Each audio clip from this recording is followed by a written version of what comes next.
This is my intro. There are many others like it, but this one is mine. Greetings and salutations. This is Dan from Boilerplate Socialism.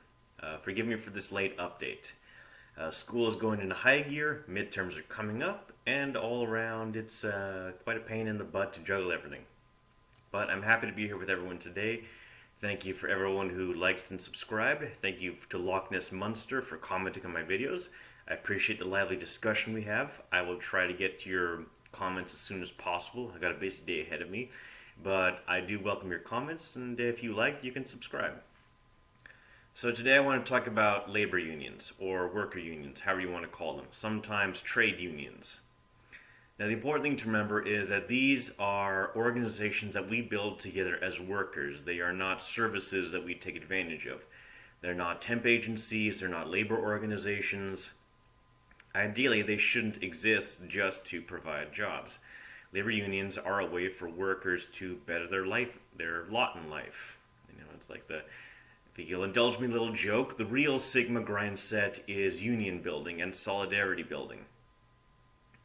A union is a democratic organization formed by workers. They come together, they vote to form a union based on the local laws of the land, and they elect leadership who acts on their behalf. I'm not going to say that these are unicorns or utopian, but they are democratic organizations for and by workers. That's the reason that management and owners are excluded from union leadership and positions in the union.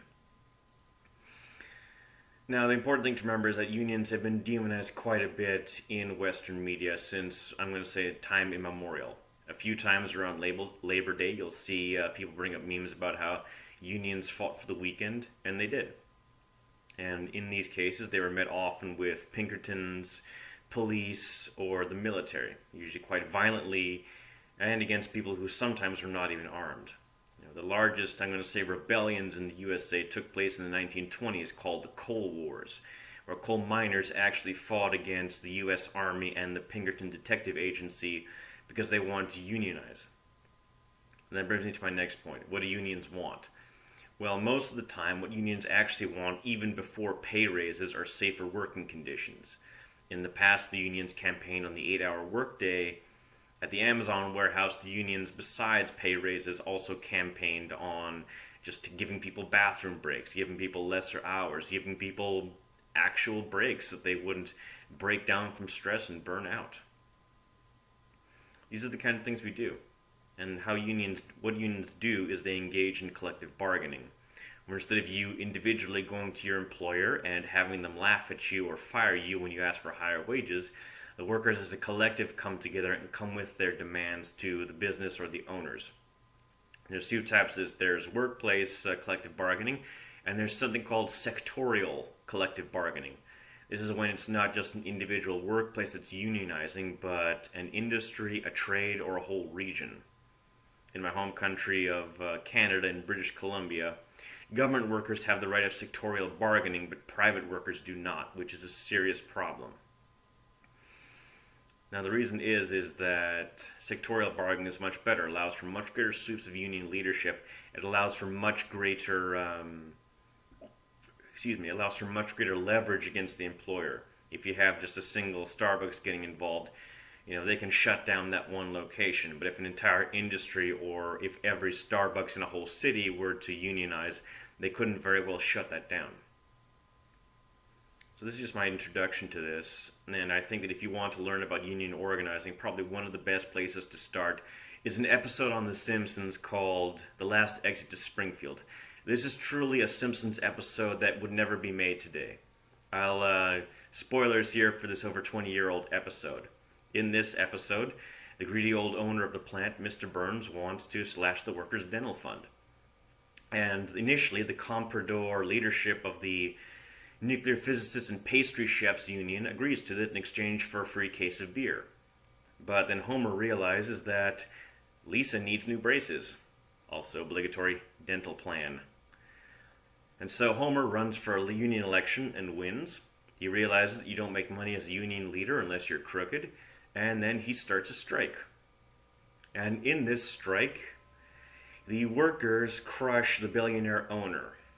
The capitalist class can't run the factories, the machinery, the places of work without workers to do it. and even the powerful and wealthy are powerless against the united working class. It's a little bit like the story of Amazon, except that Chris Snell's isn't yellow. Anyways, I wanted to bring that up because that really was one of the last times that we were reminded that the Simpsons were a working class family, and that at any time their head of the family was engaged in dangerous, boring, and unsafe work. And it was a union that let Homer own a home, own a car. It's not just nostalgia of the 90s. So I want to give you something to think about. I'm going to put a few resources in the comments section. I do encourage you to look up unionization laws in your area because they can vary from place to place. In some places and in some trades, your union dues are tax deductible, so please be aware of that. Where I live, people who work in the trades, their union dues are tax deductible. Just like they can tax deduct their steel work boots, they can also tax deduct their union fees. So please look into that. And I'd like you to talk to your coworkers about unionization and what they know about it and whether they like that. So thank you for joining me here today. I'm going to be a little bit busy here as I got final exams coming up. I'm going to try my absolute darndest to try and keep these videos coming on a weekly basis. And not because I think I will, become the next PewDiePie or something, but because this is a passion project of mine. And I'd like to try and make the world a little bit of a better place in my own way. So thanks a lot. Have a great day. Please remember to like and subscribe, and be powerful. Thank you, friends. Have a great day. This is my outro. There are many others like it, but this one is mine.